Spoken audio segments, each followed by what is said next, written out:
सबसे पहले आप अपना नाम बताइए और आपका एजुकेशन बैकग्राउंड क्या है?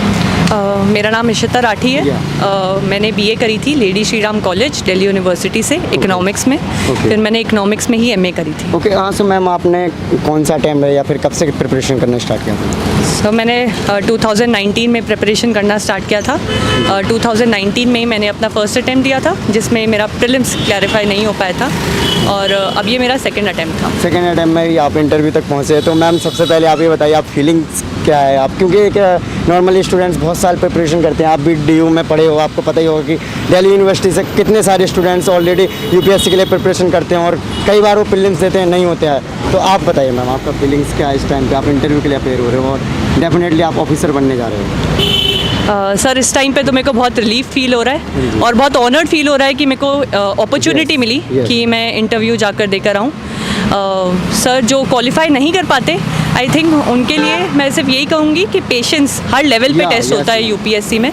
तो अगर आप उस पेशेंस को होल्ड कर सकते हैं और ये इंश्योर कर सकते हैं कि आप हार्डवर्क साथ में करते रहेंगे, चाहे कुछ भी हो जाए, आपको अपना सपना है तो अचीव करना है, तो आई थिंक वो हो सकता है। ओके, सो मैम, मैं ये पूछूँ कि आपका इंटरव्यू का एक्सपीरियंस कैसा रहा है, किस टाइप के क्वेश्चन पूछे गए? इसके पहले आपने इंटरव्यू के लिए कैसे प्रिपेयर किया था मैम?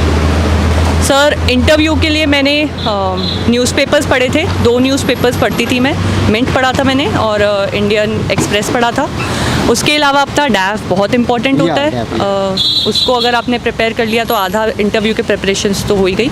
और तीसरा मॉक इंटरव्यू, मैंने काफ़ी सारे मॉक इंटरव्यू दिए थे, तो ऐसे मैंने प्रिपेयर किया था। और अंदर में से मोस्टली क्वेश्चन जो न्यूज़पेपर में आप देखते हैं रोज़, उसके बारे में पूछे गए थे। 3 फार्म लॉज जो अभी गवर्नमेंट लेकर आई है उनके बारे में पूछा, कोऑपरेटिव सोसाइटीज़ के बारे में पूछा था, डिजिटल करेंसी के बारे में पूछा था। तो मोस्टली करंट ओरिएंटेड ही था मेरा इंटरव्यू। ओके, और मैम, करंट ओरिएंटेड के अलावा जीएस वगैरह से, एथिक्स वगैरह से, इस टाइप के क्वेश्चंस? सर, इंटरव्यू में आपकी नॉलेज तो चेक नहीं होती है, राइट मैम। तो आप उनका सपोर्ट ले सकते हैं। डेफिनेटली अगर आपने मेंस क्लैरिफाई किया है तो आपको नॉलेज तो है ही, तो आप वो यूटिलाइज करके आंसर बना सकते हैं। Yes ma'am. बट उससे ज़्यादा इंपॉर्टेंट तो कॉन्फिडेंस होता है इंटरव्यू में। तो ओके, सो मैम, क्या होता है जो फ्रेशर्स होते हैं, जो नए स्टूडेंट्स इंटरव्यू के लिए जाते हैं, फर्स्ट टाइम जाते हैं, जैसे आप भी गए, तो कहीं ना कहीं बहुत सारी चीज़ें चल रही होती है माइंड में कि इंटरव्यू पैनल कैसा होगा, वो कैसे रिएक्ट करते हैं उनका, या यूँ कहें उनका व्यवहार कैसा होता है, हम्बल होता है या फिर अग्रेसिव होता है, तो वो क्या था मैम? सर, मेरा एक्सपीरियंस तो ये रहा था कि मेरा बोर्ड बहुत हम्बल था।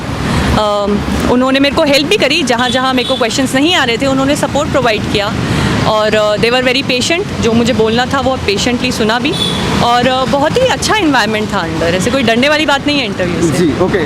सो मैम, आपने यूट्यूब पर ही बहुत सारे वीडियोस देखे होंगे इस टाइप की कि गाड़ी का कलर कौन सा था, गाड़ी का नंबर कौन सा था जब आप इंटरव्यू देने आए, या फिर तमाम डबल मीनिंग क्वेश्चंस जो होते हैं, तो क्या इस टाइप के क्वेश्चंस पूछे जाते हैं इंटरव्यू में? सर, पूछे जा सकते हैं। आपका प्रेजेंस ऑफ माइंड तो चेक होता ही है, लेकिन you can always say I don't know. मेरे से तो ये नहीं पूछे गए, बट जब आप सुबह निकल रहे हैं तो आप ऑब्जर्वेंट रहेंगे अपने इन्वायरमेंट के बारे में, तो अच्छा है। या आपका ऑप्शनल और मीडियम क्या है मैम?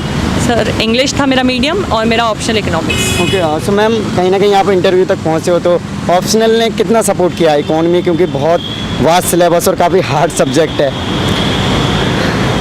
सर, मेरे को तो इकोनॉमिक्स हार्ड नहीं लगता।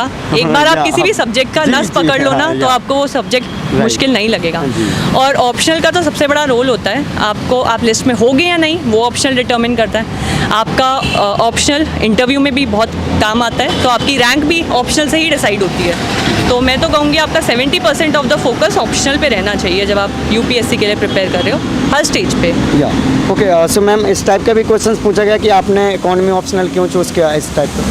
तो मेरी ग्रेजुएशन और पोस्ट ग्रेजुएशन इकोनॉमिक्स में थी, तो मेरा तो बहुत स्ट्रॉन्ग बैकग्राउंड था इकोनॉमिक्स का, इसीलिए मैंने इकोनॉमिक्स चूज़ किया था। मैम, ये पूछ रहा हूँ मैं, इंटरव्यू में पूछा गया इस टाइप से क्वेश्चंस कि आपने इकोनॉमी क्यों चूज़ किया ऑप्शनल?